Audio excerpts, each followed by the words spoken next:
ప్రభువా, శ్రమ పుచ్చుకొనవద్దు. నీవు నా ఇంటిలోనికి వచ్చుటకు నేను పాత్రుడను కాను. అందుచేత నీ యొద్దకు వచ్చుటకు నేను పాత్రుడనని నేను ఎంచుకొనలేదు. అయితే మాట మాత్రము సెలవిమ్ము, అప్పుడు నా దాసుడు స్వస్థపరచబడును.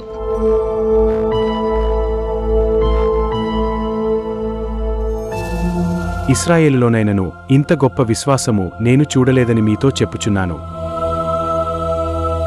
ఇక వెళ్ళుము, నీవు విశ్వసించిన ప్రకారము నీకు అవునుగాక.